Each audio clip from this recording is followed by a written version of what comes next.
Hello friend, स्वागत है आप सभी का ज्ञानदीप सक्सेस पॉइंट की यूट्यूब चैनल पर। आज हम लोग बिहार पुलिस के प्रैक्टिस सेट नंबर 5 को हल करेंगे, जो आपके एग्ज़ाम में काफ़ी ज़्यादा हेल्प करेगा। इसलिए वीडियो के अंत तक बने रहिएगा। चलिए बिना देरी किए वीडियो को शुरू करते हैं। फर्स्ट क्वेश्चन है, झुकी हुई पीसा का मीनार कहाँ स्थित है? ऑप्शन ए चीन, बी मिस्र, सी फ्रांस और डी इटली। सही आंसर होगा option number D, Italy. Italy में स्थित पीसा की मीनार अपनी झुकी हुई संरचना के कारण विश्व प्रसिद्ध है। अगला प्रश्न है, डिस्कवरी ऑफ इंडिया के लेखक कौन हैं? Option A Mahatma Gandhi, B Pandit Jawaharlal Nehru, C Subhash Chandra Bose और डी जे.बी. कृपलानी। सही आंसर होगा option number B, Pandit Jawaharlal Nehru. Pandit Jawaharlal Nehru Bharat के प्रथम प्रधानमंत्री भी थे, और बात की जाए तो सबसे अधिक समय तक प्रधानमंत्री रहने वाले पंडित जवाहरलाल नेहरू ही थे। अगला प्रश्न है, आगा खा कप का संबंध किस खेल से है? Option A cricket, B hockey, C tennis और डी फुटबॉल। सही आंसर होगा option number B, hockey. Aga Khan cup का संबंध हॉकी से है। अगला प्रश्न है, सूडागर्त किस महासागर में स्थित है?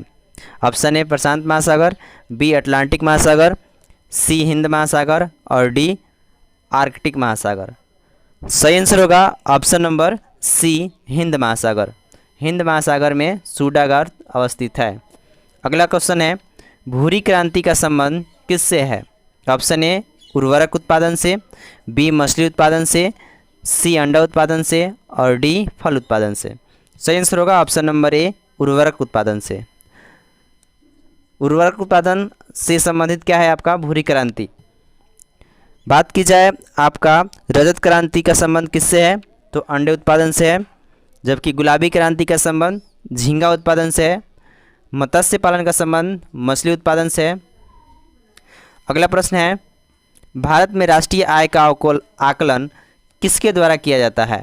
ऑप्शन ए गृह मंत्रालय, बी आरबीआई, सी वित्त आयोग और डी केंद्रीय सांख्यिकी संगठन। सही आंसर होगा ऑप्शन नंबर डी, केंद्रीय सांख्यिकी संगठन। केंद्रीय सांख्यिकी संगठन द्वारा राष्ट्रीय आय का आकलन किया जाता है। अगला प्रश्न है, भारत की सबसे बड़ी स्थलीय सीमा किस देश के साथ संपर्क करती है? ऑप्शन ए चीन, बी पाकिस्तान, सी नेपाल और डी बांग्लादेश। सही आंसर होगा option number D, Bangladesh. Bharat का सबसे अधिक स्थलीय सीमा वाला देश बांग्लादेश है। अगला प्रश्न होगा, बांग्लादेश का राष्ट्रगान अमार सोनार बंगला के रचनाकार कौन थे? Option A Aurobindo Ghosh, B A K. Mukherjee, C Rabindranath Tagore और डी नवीन चंद्र। सही आंसर होगा option number C, Rabindranath Tagore. Rabindranath Tagore द्वारा भारत के राष्ट्रगान जन गण मन भी लिखा गया है। अगला प्रश्न है, भारत का सबसे उत्तरी सीमा इंदिरा कॉल किस राज्य में स्थित है? Option A Himachal Pradesh, B Jammu Kashmir, C Sikkim, D Uttarakhand. सही आंसर होगा option number B, Jammu Kashmir. Jammu Kashmir में सबसे उत्तरी बिंदु इंदिरा कॉल है। बात की जाए भारत के सबसे दक्षिणी बिंदु आपका इंदिरा पॉइंट की, तो आपका अंडमान निकोबार में अवस्थित है। अगला क्वेश्चन है, स्टैचू ऑफ लिबर्टी कहाँ स्थित है? Option A Paris, B New York, C Sydney और डी मॉस्को। सही आंसर होगा option number B, New York. Statue of Liberty New York में स्थित है। अगला प्रश्न है, हिजबुल्लाह किस देश का उग्रवादी संगठन है? हिजबुल्लाह किस देश का उग्रवादी संगठन है? Option A Sri Lanka, B Lebanon, C Afghanistan और डी उत्तरी आयरलैंड। सही आंसर होगा option number B, Lebanon. Lebanon का हिजबुल्लाह मतलब उग्रवादी संगठन है। अगला प्रश्न है, संविधान सभा के उद्घाटन अधिवेशन की अध्यक्षता किसने की थी? Option A Pandit Jawaharlal Nehru, B Rajendra Prasad, C doctor सच्चिदानंद सिन्हा और D Sardar Vallabh bhai Patel.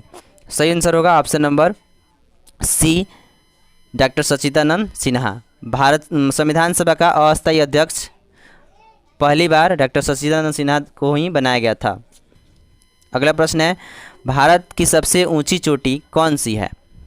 Option A Kanchenjunga, B K two, C mount Everest, D Doddabetta. सही आंसर होगा ऑप्शन नंबर बी केटो। यदि बात की जाए हिमालय की सबसे ऊंची चोटी की तो आपका माउंट एवरेस्ट होगा, जबकि बात की जाए भारत में स्थित हिमालय की सबसे ऊंची चोटी कौन सी है तो कंचनजंगा होगा। और जबकि भारत की सबसे ऊंची चोटी की बात की जाए तो केटू या गार्डविनस्टीन होगा। अगला प्रश्न है, श्याम किस देश का प्राचीन नाम है? Option A Thailand, B Sri Lanka, C Malaysia और डी सिंगापुर। सही आंसर होगा option number A Thailand. Thailand का प्राचीन नाम श्याम है। अगला प्रश्न है, रजिया बेगम का संबंध किस वंश से था? ऑप्शन ए लोधी वंश, बी खिलजी वंश, सी तुगलक वंश और डी गुलाम वंश। सही आंसर होगा ऑप्शन नंबर डी गुलाम वंश। रजिया बेगम का संबंध गुलाम वंश से था। अगला प्रश्न है, गांधी इरविन समझौता कब किया गया?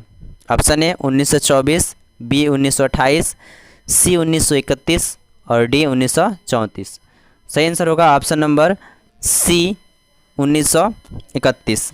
5 मार्च 1931 ईस्वी को लंदन के द्वितीय गोलमेज सम्मेलन में महात्मा गांधी और लॉर्ड इरविन के बीच गांधी इरविन समझौता किया गया।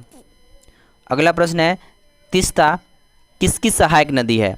Option A Ganga, B Yamuna, C Periyar और डी ब्रह्मपुत्र। सही आंसर होगा option number D Brahmaputra. Brahmaputra की सहायक नदी तीस्ता है। अगला प्रश्न है, किस राष्ट्रपति का चुनाव निर्विरोध किया गया था? Option A doctor Rajendra Prasad, B doctor Sachchidanand Sinha, C doctor S Radhakrishnan और डी नीलम संजीवा रेड्डी। सही आंसर होगा option number D Neelam Sanjiva Reddy. अगला प्रश्न है, वाईचुंग भूटिया का संबंध किस खेल से है? ऑप्शन ए मुक्केबाजी, बी क्रिकेट, सी फुटबॉल और डी हॉकी। तो सही जवाब होगा इसका option number C football. Baichung Bhutia का संबंध फुटबॉल से है। अगला प्रश्न है, दादर एवं नागर हवेली की राजधानी कहाँ पर स्थित है? Option A Port Blair, B Silvassa, C Chandigarh और डी पणजी। सही आंसर होगा option number B Silvassa. Dadra एवं नागर हवेली की राजधानी सिलवासा है। अगला प्रश्न है, राजीव गांधी की समाधि स्थल को किस नाम से जाना जाता है? ऑप्शन ए शांति भूमि, बी चैत्य भूमि, सी शांति निकेतन और डी वीर भूमि। सही आंसर होगा ऑप्शन नंबर डी वीर भूमि। बात की जाए शांति भूमि को तो इंदिरा गांधी के समाधि स्थल को शांति भूमि के नाम से जानते हैं, एवं जगजीवन राम के समाधि स्थल को समता स्थल के नाम से जानते हैं, और लाल बहादुर शास्त्री के समाधि स्थल को विजय घाट के नाम से जानते हैं, जबकि महात्मा गांधी के समाधि स्थल को राजघाट के नाम से जानते हैं। अगला प्रश्न है, भारत के प्रथम फील्ड मार्शल कौन थे? Option A Sam Manekshaw, B जेम करियप्पा, सी राजेंद्र सिंह और डी शशि कपूर। सही आंसर होगा option number A Sam Manekshaw. अगला प्रश्न होगा, हर्ष ने अपनी दूसरी राजधानी किससे बनाया था? Option A Kannauj, B Pataliputra, C Peshawar और डी बनारस। सही आंसर होगा option number A Kannauj. Harsha ने अपनी दूसरी राजधानी कनौज को बनाया था। अगला प्रश्न है, संसद में आम बजट को कौन प्रस्तुत करता है? ऑप्शन ए गृह मंत्री, बी प्रधानमंत्री, सी वित्त मंत्री और डी इनमें से कोई नहीं। सही आंसर होगा ऑप्शन नंबर सी वित्त मंत्री। संसद में बजट जो होता है वित्त मंत्री के द्वारा पेश की जाती है। अगला प्रश्न है, निक्की कहाँ का शेयर मूल्य सूचकांक है? Option A Bharat, B America, C Germany और डी जापान। सही आंसर होगा option number D Japan. Nikkei Japan का शेयर मूल्य सूचकांक है। अगला प्रश्न आपका हिंदी का है, अपेक्षा का समानार्थी है? ऑप्शन ए आकांक्षा, बी भरोसा, सी कला और डी अवहेलना। सही आंसर होगा ऑप्शन नंबर ए आकांक्षा। अपेक्षा का समानार्थी आकांक्षा है। अगला प्रश्न है, नीचे प्रत्येक प्रश्न में दिए गए विकल्पों में से तत्सम शब्द का चयन कीजिए, यानी कि आपको तत्सम शब्द चुनना है। ऑप्शन ए है खजूर, बी गली, सी आसरा और डी करूड़। सही आंसर होगा ऑप्शन नंबर डी करूड़। करूड़ जो है आपका एक तत्सम शब्द है, बाकी ये तीनों तद्भव है। अगला प्रश्न है, कुछ, निर्मम, नैहर और खेत, इसमें से आपको तत्सम शब्द का चयन करना है। इसमें जो सही आंसर होगा ऑप्शन नंबर बी निर्मम। अगला प्रश्न है, निम्नलिखित में से कौन सा वाक्य शुद्ध है? ऑप्शन ए वह रोग वाली शैया पर पड़ा है, बी वह रोग शैया पर पड़ा है, सी वह रुग्ण अवस्था की शैया पर पड़ा है और डी वह रुग्ण शैया पर पड़ा है। इसका जो सही आंसर होगा ऑप्शन नंबर बी वह रोग शैया पर पड़ा है। अगला प्रश्न है, रात्रि का पर्याय नहीं है। ऑप्शन ए यामिनी, बी रजनी, सी सजनी और डी निशा। सही आंसर होगा ऑप्शन नंबर सी सजनी। अगला प्रश्न है, फूल का पर्याय नहीं है। ऑप्शन ए सुमन, बी कुसुम, सी पुष्प और डी तनुजा। सही आंसर होगा ऑप्शन नंबर डी तनुजा। बाकी ये सब सुमन, कुसुम और पुष्प फूल का पर्यायवाची है, जबकि तनुजा पुष्प का फूल का पर्यायवाची नहीं है। अगला प्रश्न है, विकर्षण का विलोम शब्द है घर्षण, आकर्षण, समर्पण या फिर तर्पण। सही आंसर होगा ऑप्शन नंबर बी आकर्षण। अगला प्रश्न है, अनुराग का विलोम शब्द है। ऑप्शन ए पराग, बी राग, सी विराग और डी सुराग। सही आंसर होगा ऑप्शन नंबर सी विराग। अगला प्रश्न है, जिसका विभाजन न किया जा सके उसको एक शब्द में क्या कहते हैं? ऑप्शन ए अखंडित, बी अविभाज्य, सी अविभक्त और डी अखंड। सही आंसर होगा ऑप्शन नंबर बी अविभाज्य। अगला प्रश्न है, जहां पहुंचना कठिन हो उसको क्या कहते हैं? ऑप्शन ए दुर्गम, बी आगम, सी सुगम और डी अज्ञेय। सही आंसर होगा ऑप्शन नंबर ए दुर्गम। अगला प्रश्न है, मानव मूत्र से सामान्यतः किस विटामिन का उत्सर्जन होता है? Option A vitamin A, B vitamin K, C vitamin सी और डी इनमें से कोई नहीं। सही आंसर होगा option number C vitamin C. मानव मूत्र के द्वारा विटामिन सी का उत्सर्जन होता है। अगला प्रश्न है, जब बर्फ़ पिघलती है तो इसका ऑप्शन ए आयतन बढ़ता है, बी आयतन घटता है, सी अपरिवर्तित रहता है एवं डी पहले बढ़ता है फिर घटता है। सही आंसर होगा ऑप्शन नंबर बी आयतन घटता है। जब बर्फ़ पिघलती है तो उसका आयतन घटता है। अगला प्रश्न है, अंतरिक्ष यात्री को आकाश का रंग दिखाई देता है। ऑप्शन ए नीला, बी लाल, सी सफ़ेद और डी काला। सही आंसर होगा ऑप्शन नंबर डी काला। अगला प्रश्न है, लाल रक्त का आकार होता है। ऑप्शन ए गोलाकार, बी उत्तलाकार, सी अनियमिताकार और डी इनमें से कोई नहीं। सही आंसर होगा ऑप्शन नंबर ए गोलाकार। अगला प्रश्न है, वायुमंडल में भारी गैस कौन है? ऑप्शन ए जलवाष्प, बी नाइट्रोजन, सी ऑक्सीजन और डी कार्बन डाइऑक्साइड। सही आंसर होगा option number D carbon dioxide. अगला प्रश्न है, डायनामाइट बनाने में किस गैस का प्रयोग किया जाता है?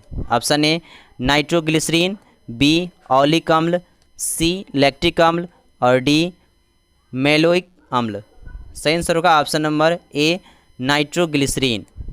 डायनामाइट बनाने में नाइट्रोग्लिसरीन का प्रयोग किया जाता है। अगला प्रश्न है, भारत का पहला परमाणु रिएक्टर का नाम क्या है? ऑप्शन ए अप्सरा, बी नाग, सी अग्नि और डी रोहिणी। सही आंसर होगा ऑप्शन नंबर ए अप्सरा। अगला प्रश्न है, सेकेंडरी पेंडुलम का आवर्तकाल होता है। Option A 1 second, B 2 second, C 3 second और डी 4 सेकेंड। सही आंसर होगा option number B 2 second. Secondary pendulum का आवर्तकाल 2 सेकेंड का होता है।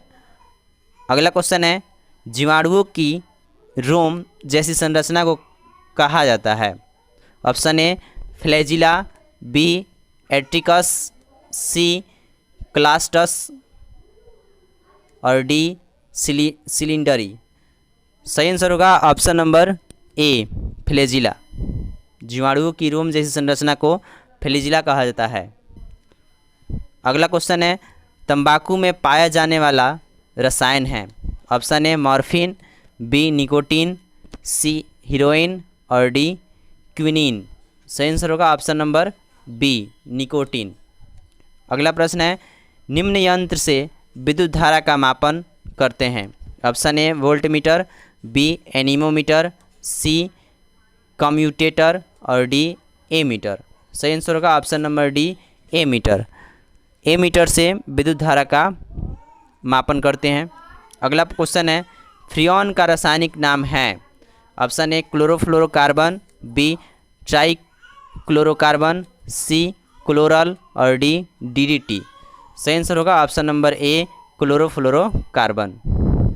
अगला प्रश्न है, निम्नलिखित में से कौन विषाणु के द्वारा होने वाली बीमारी है। ऑप्शन ए हैजा, बी टिटनस, सी पोलियो और डी गोनेरिया। सही आंसर होगा ऑप्शन नंबर सी पोलियो। बाकी सभी ये बीमारी हैजा, टिटनस और गोनेरिया ये आपका जीवाणु से होता है। अगला प्रश्न है, उत्तल दर्पण द्वारा बना प्रतिबिंब है। ऑप्शन ए वास्तविक तथा सीधा होता है, बी वास्तविक तथा उल्टा होता है, सी काल्पनिक तथा सीधा होता है और डी काल्पनिक तथा उल्टा होता है। सही आंसर होगा ऑप्शन नंबर सी काल्पनिक तथा सीधा होता है। अगला प्रश्न है, मानव विकास का अध्ययन क्या कहलाता है। Option A ornithology, B anthropology, C astronomy और डी गाइनोकोलॉजी। सही आंसर होगा ऑप्शन नंबर आपका बी एंथ्रोपोलॉजी। अगला प्रश्न है, शुक्राणु का निर्माण कहाँ होता है। ऑप्शन ए वृषण में, बी अंडाशय में, सी शुक्राशय में और डी अंडवाहिनी में। सही आंसर होगा ऑप्शन नंबर ए वृषण में। वृषण में शुक्राणु का निर्माण होता है। अगला प्रश्न है, किस अम्ल का उपयोग सीसा संचालक बैटरी में किया जाता है। ऑप्शन ए सल्फ्यूरिक अम्ल, बी हाइड्रोक्लोरिक अम्ल, सी नाइट्रिक अम्ल और डी एसिटिक अम्ल। सही आंसर होगा ऑप्शन नंबर ए सल्फ्यूरिक अम्ल। अगला प्रश्न है, बॉक्साइट का रासायनिक नाम क्या है। Option A aluminium oxide, B aluminium chloride, C aluminium sulphide और डी कैल्शियम हाइड्रोक्साइड। सही आंसर होगा option number D calcium hydroxide. अगला प्रश्न है, टिबिया नामक अस्थि मानव शरीर में कहाँ पाई जाती है। ऑप्शन ए खोपड़ी में, बी हाथ में, सी टांग में और डी चेहरे में। सही आंसर होगा ऑप्शन नंबर सी टांग में। टिबिया नामक हड्डी टांग में पाई जाती है। अंतिम प्रश्न है, 18 कैरेट में कितना प्रतिशत शुद्ध सोना पाया जाता है। ऑप्शन ए 50%, बी 75%, सी 60% और डी 100%। सही आंसर होगा ऑप्शन नंबर बी 75%। वीडियो के अंत तक बने रहने के लिए बहुत बहुत धन्यवाद। वीडियो पसंद आए तो लाइक शेयर और कमेंट करना ना भूलें।